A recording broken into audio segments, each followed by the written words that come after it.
Bom dia, irmãos. Nessa manhã de domingo, nós celebramos a Páscoa do Senhor, a ressurreição do Senhor Jesus Cristo, Senhor das nossas vidas. Certamente essa é uma data festiva para o povo de Deus, e se não fosse os acontecimentos que nós vivemos, os dias sombrios que nós vivemos com essa pandemia, todos estaríamos aqui louvando, exaltando o Deus da nossa salvação. Mas o meu propósito em estar aqui é que a palavra de Deus chegue até a sua casa e você seja grandemente edificada pela palavra de Deus. Portanto, eu gostaria que você abrisse a sua Bíblia na primeira epístola de Pedro, capítulo de número 3, dos versos 18 até o versículo de número 22. Primeira epístola de Pedro, capítulo de número 3, dos versos 18 até o versículo de número 22, nos diz assim a palavra do Senhor: Pois também Cristo morreu uma única vez pelos pecados, os justos pelos injustos, para conduzir-vos a Deus, morto sim na carne, mas vivificado no Espírito, no qual também foi e pregou aos espíritos em prisão, os quais no outro tempo foram desobedientes quanto à longanimidade de Deus aguardava nos dias de Noé, enquanto se preparava a arca, na qual poucos, a saber, 8 pessoas foram salvos através da água, a qual, figurando o batismo, agora também vos salva, não sendo a remoção da imundícia da carne, mas a indagação de uma boa consciência para com Deus, por meio da ressurreição de Jesus Cristo, o qual, depois de ir para o céu, está à destra de Deus, ficando-lhe subordinado anjos e potestades e poderes. Oremos, irmãos. Deus dos céus, nós te louvamos por tão grande salvação. Deus dos céus, nós te suplicamos que, através do teu Santo Espírito, sejamos alimentados por tua palavra, de maneira que conheçamos a época em que nós estamos vivendo. Dá-nos, ó Pai, discernimento espiritual para entender os teus propósitos, entender os teus caminhos, compreender a tua palavra. Faça isso em nome do Senhor Jesus Cristo. Amém. Irmãos, alguém acertadamente, certa ocasião, disse que a Páscoa começa com a ressurreição do Redentor e termina com a ressurreição dos redimidos. E entre esses dois eventos está acontecendo a ressurreição espiritual daqueles que são chamados para a vida em Cristo Jesus.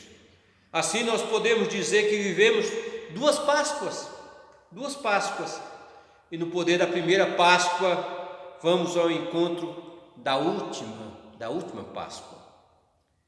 Na verdade, irmãos, celebramos a Páscoa todos os dias, na medida em que nós aguardamos ansiosamente a vinda do nosso Senhor e Salvador, Senhor das nossas vidas. Celebramos o Cristo que venceu a morte, celebramos o Cristo que, com a sua morte, matou o poder da morte com a sua ressurreição. Pedro, nesse texto da palavra de Deus, culmina sua sessão sobre o sofrimento injusto dos crentes, que ele vem falando já aqui nessa carta, com o exemplo de como a vitória de Cristo no sofrimento alcançou o supremo propósito de Deus.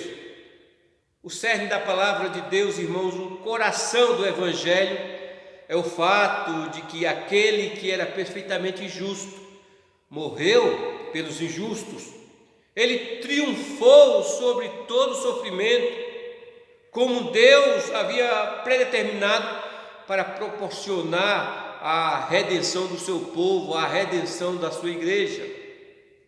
Ouvir essas verdades certamente traria conforto aos crentes nesse contexto aqui. Esses crentes estavam vivendo dias difíceis, estavam sendo exprimidos, estavam sendo perseguidos por causa da sua fé. O exemplo do Senhor Jesus Cristo ao sofrer injustamente deveria trazer aos crentes esperança, confiança, alegria, não apenas aos crentes que viviam nesse período, mas também a mim e a você, a igreja do Senhor Jesus Cristo, nos dias em que nós vivemos. Para nos dar, irmãos, uma compreensão mais rica do resultado abençoador da injustiça da cruz, Pedro exortou os seus leitores, aos crentes de todas as épocas, a considerarem três elementos, a considerarem três verdades que destaco aqui. A primeira verdade, diz Pedro, é que o Senhor Jesus Cristo triunfou sobre o pecado para nos apresentar a Deus.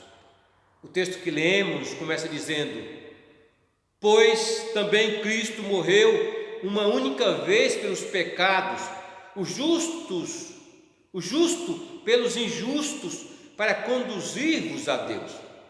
A conjugação, pois também, irmãos, como nós vemos aqui no nosso texto, nos leva à passagem anterior, porque Pedro desejava, irmãos, que os crentes se lembrassem de Cristo, que os crentes não se surpreendessem por causa do sofrimento, que os crentes não fossem desencorajados por causa do sofrimento, porque uma vez que Cristo triunfou sobre a morte, uma vez que Cristo ressuscitou dentre os mortos, nós também ressuscitaríamos. No Antigo Testamento, Deus exigiu sacrifícios de animais para simbolizar a necessidade de expiar o pecado pela morte de um substituto inocente. E o Novo Testamento, irmãos, apresenta Cristo, o Cordeiro de Deus, como sacrifício perfeito que cumpriu todos os rituais, todos os símbolos do Antigo Testamento. A morte sacrificial do Senhor Jesus Cristo pôs fim a tantos animais que eram levados até o altar e foi suficiente para todos e para sempre. O texto diz de maneira mais concisa aquilo que Paulo vai falar na sua segunda carta aos Coríntios. Paulo diz: aquele que não conheceu o pecado, ele fez pecado por nós, para que nele fôssemos feitos justiça de Deus. É verdade, irmãos, que Pedro aqui está falando muito mais do que sobre pecado. Pedro está falando aqui muito mais do que sobre a imputação desse pecado. Lembre-se que os crentes aqui estão vivendo num contexto muito difícil.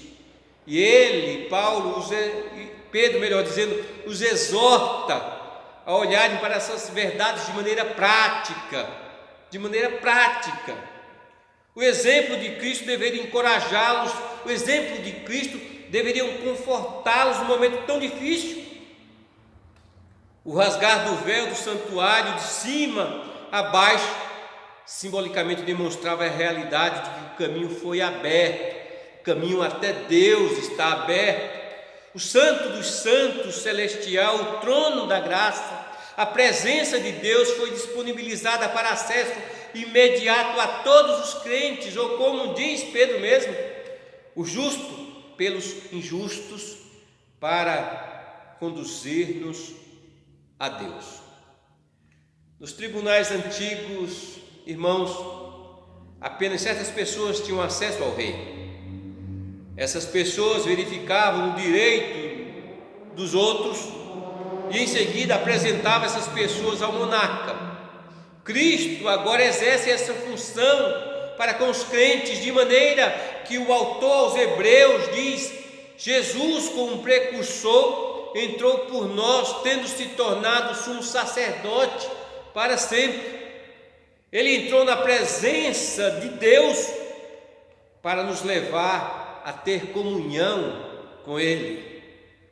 Muitos críticos têm contestado a sua morte, mas nós sabemos que a sua morte é real. Nós sentimos o poder dessa morte em nossa vida e através dela nós temos acesso à presença desse Deus gracioso. Seu triunfo sobre o pecado foi conhecido até mesmo pelos espíritos imundos, como diz o nosso texto, no qual também foi e pregou aos espíritos em prisão. Isso significa que o Senhor Jesus Cristo desceu ao inferno? Não, de maneira alguma. Em nenhum lugar da palavra de Deus, nenhum lugar a palavra de Deus nos ensina isso. O que Pedro está dizendo é que ele proclamou a vitória sobre os seus adversários e através da sua ressurreição, todos souberam, inclusive os espíritos malignos, que ele triunfou. Irmãos, desde a queda de Satanás e seus demônios, tem existido um conflito cósmico entre os anjos de Deus e as forças do mal. Vejam que após a vitória aparente do diabo em induzir Adão e Eva ao pecado, Deus prometeu destruir o maligno através do Messias. Satanás bem que tentou impedir que isso acontecesse com o genocídio dos judeus, mas através de Mordecai e Esté, Deus os livrou. Ele tentou novamente destruir a linhagem do Messias nos dias de Joás, e outras vezes aconteceram as mesmas coisas, e quando tudo mais falhou, ele tentou matar o Messias ainda quando ele era uma criança. Então, frustrado com tudo isso, ele tentou seduzir o próprio Cristo a abandonar a sua missão ao ser tentado no deserto. E mais tarde, com a sua morte, os demônios puderam até comemorar a sua vitória aparente, mas logo se decepcionaram, viram o Cristo vivo, viram que ele ressurgiu dentre os mortos.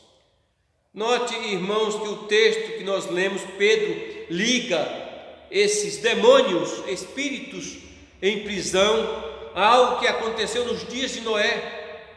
Qual foi mesmo, irmãos, a desobediência que teve resultados tão graves e permanentes naqueles dias? Você conhece a história? Creio que sim. Pedro está chamando-nos a atenção a alguns fatos que aconteceram ali. Os leitores a quem Pedro escrevia essa carta estavam familiarizados com os acontecimentos de Gênesis 6. O texto lá nos diz: como se foram multiplicando os homens na terra e lhes nasceram filhas, vendo os filhos de Deus que as filhas dos homens eram formosas, tomaram para si mulheres, as que entre todas mais lhe agradavam. Satanás e seus anjos já tinham sido bem-sucedidos no Éden, mas continuava motivando a corrupção do mundo. E agora seu alvo seria o casamento devidamente ordenado, instituído por Deus.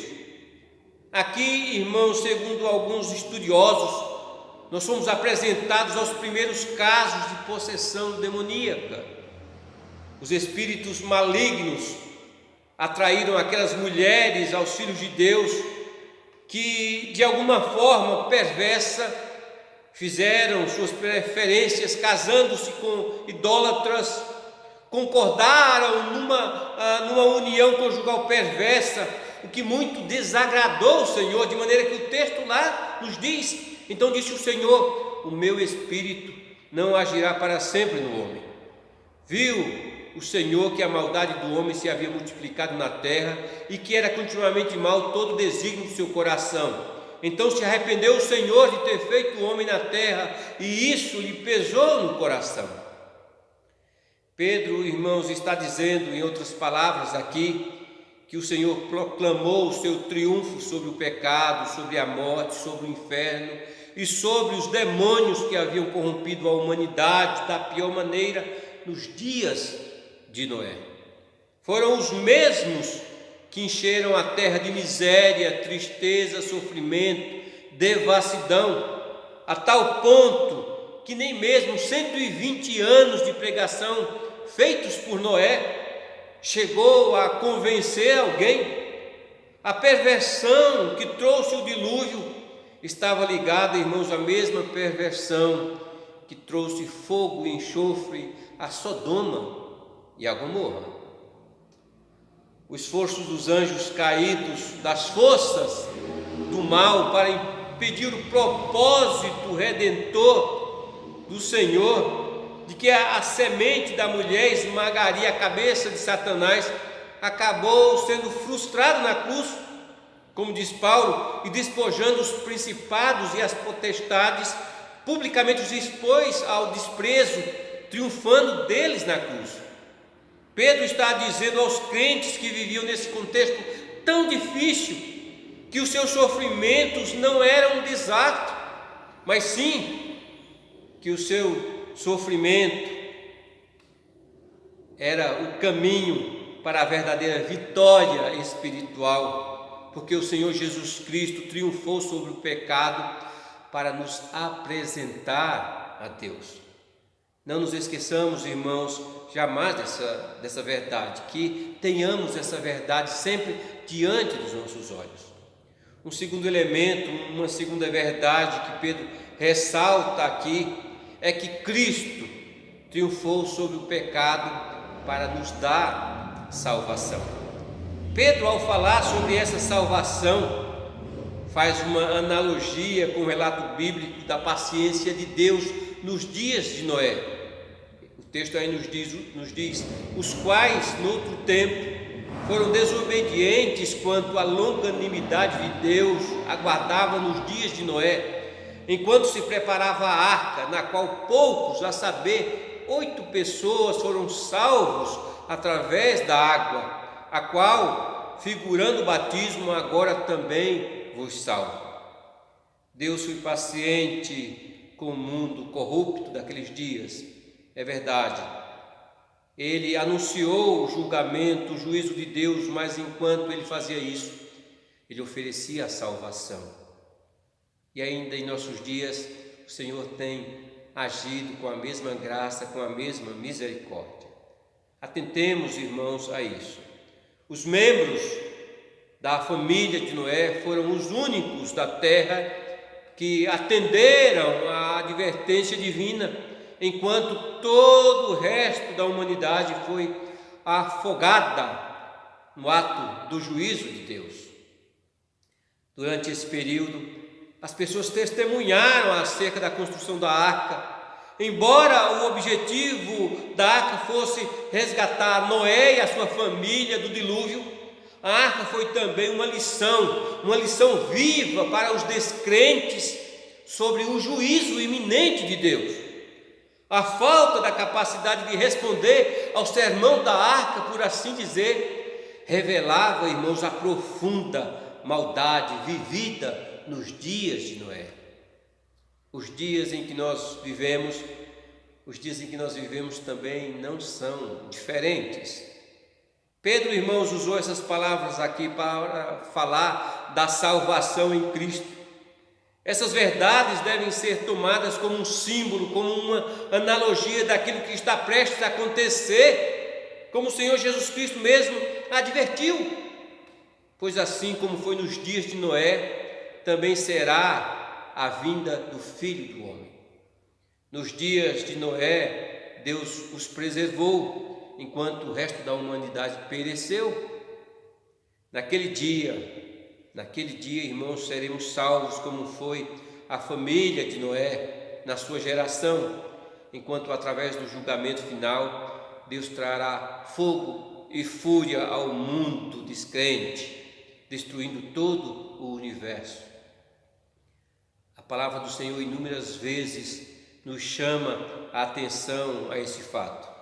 Como dizia um cântico que costumávamos cantar, essa terra vai pegar fogo, e onde é que tu vais morar? Parece, irmãos, que esse dia se aproxima numa velocidade terrível.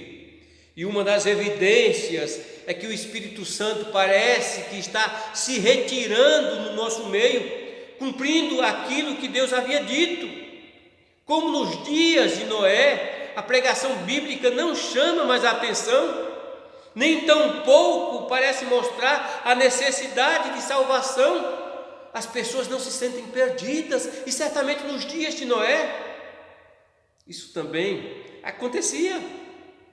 Irmãos, certa ocasião fui perguntado a um servo do Senhor, um grande pregador da palavra de Deus, fui perguntado a esse homem o seguinte: em que período da história o Senhor gostaria de ter vivido?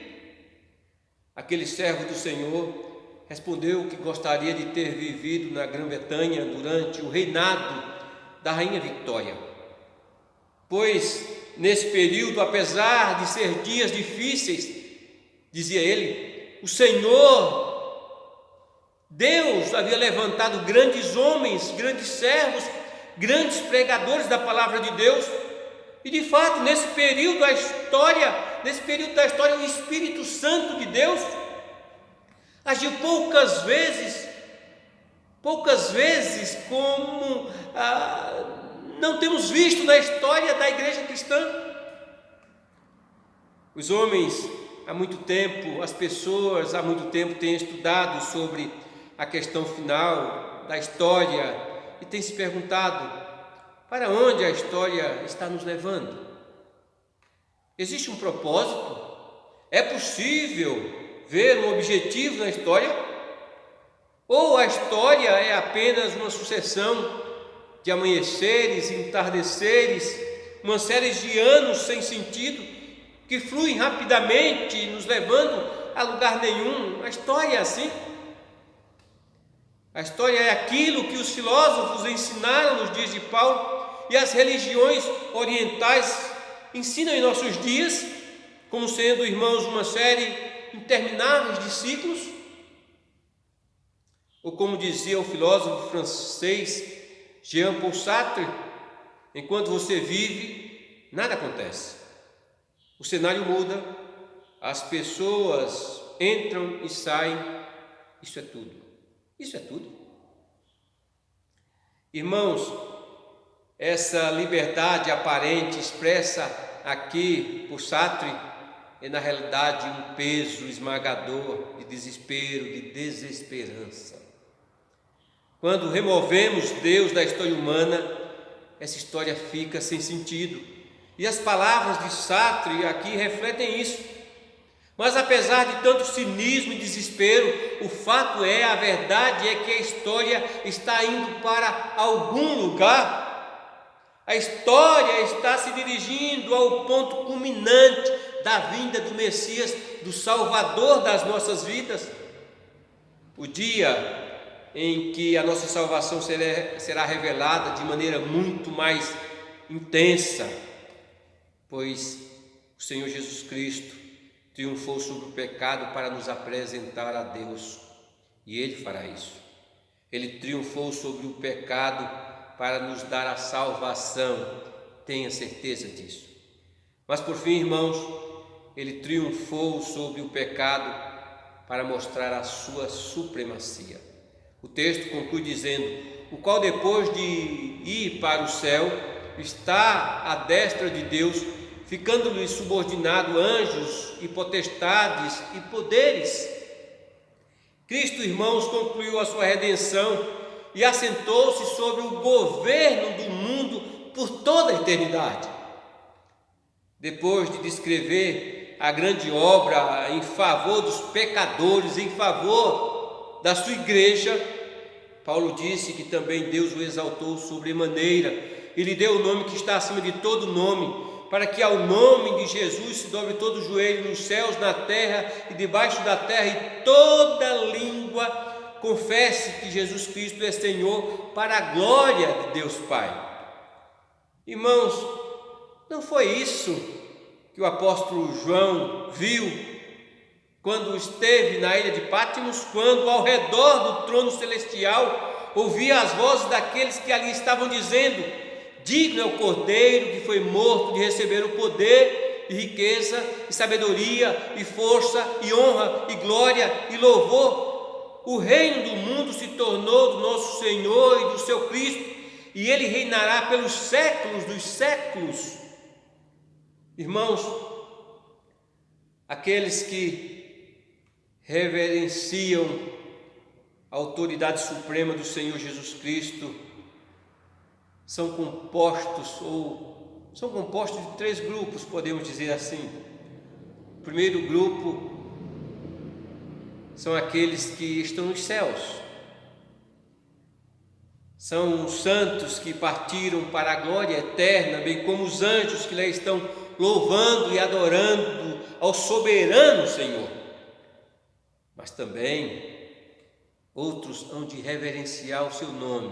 O segundo grupo, irmãos, são aqueles que estão na terra, são os redimidos que continuarão a sua adoração, que teve início quando eles foram alcançados pela graça de Deus.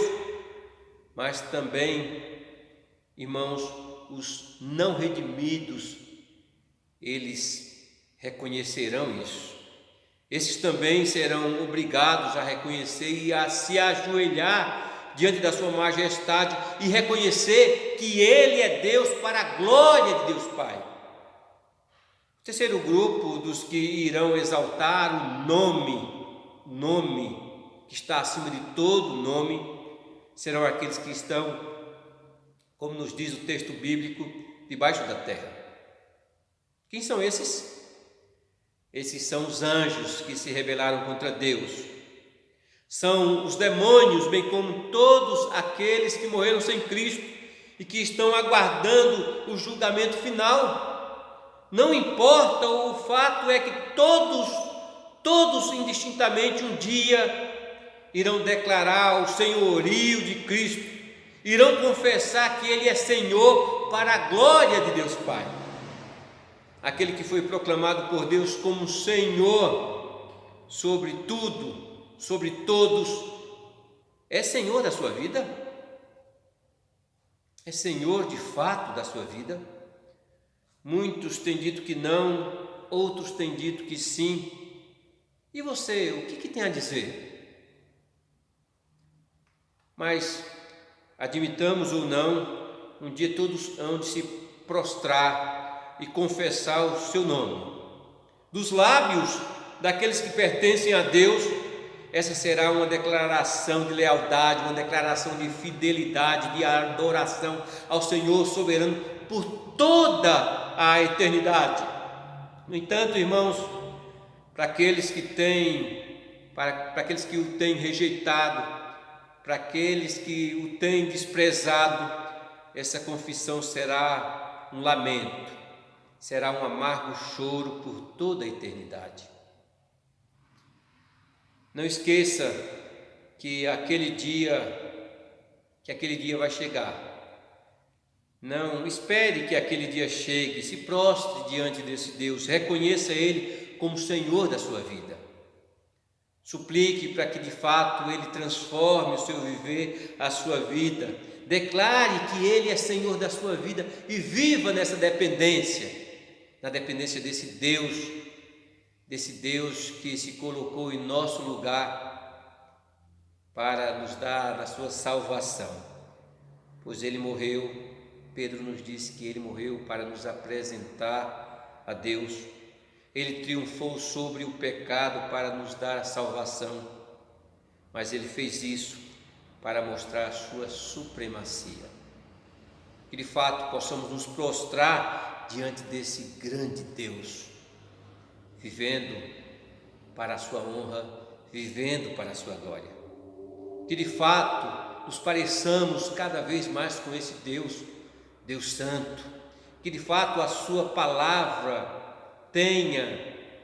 que nós tenhamos prazer em viver a palavra, que a sua palavra de fato transforme a cada momento as nossas vidas. Que o Senhor da glória, irmãos, nos abençoe, nos guarde, nos preserve firmes até aquele dia, até o dia em que seremos recebidos na glória eterna. Que o Senhor de fato nos abençoe, que esse dia, esse domingo de Páscoa, seja um dia abençoado, que você medite nessas verdades, que você se prostre diante desse Deus e a Ele dedique a sua vida, Que o Senhor seja glorificado através de você, através de mim, através da sua igreja. Que o Senhor nos abençoe. Amém. Oremos. Deus dos céus, nós te agradecemos. Te agradecemos porque a tua palavra é viva diante dos nossos olhos. Podemos compreender que de fato o Senhor é Senhor das nossas vidas. Podemos entender isso, podemos sentir isso. Podemos de fato, Deus dos céus, nos alegrar com tudo isso. E o Senhor tem feito grandes coisas em nossas vidas. O Senhor tem inclinado os nossos corações à tua presença. Nós te louvamos, nós te exaltamos, nós bendizemos o teu excelso nome por tão grande salvação. Deus, abençoa-nos, guarda-nos firmes, Deus dos céus, até aquele dia glorioso. Nós te suplicamos, te agradecemos, em nome do Senhor Jesus Cristo. Amém. Que a graça maravilhosa do Senhor Jesus Cristo, que o amor de Deus, o eterno e poderoso Pai, que a comunhão e a consolação do Divino Espírito Santo esteja sobre esta igreja, esteja sobre todo o povo de Deus, hoje e para todos sempre. Amém.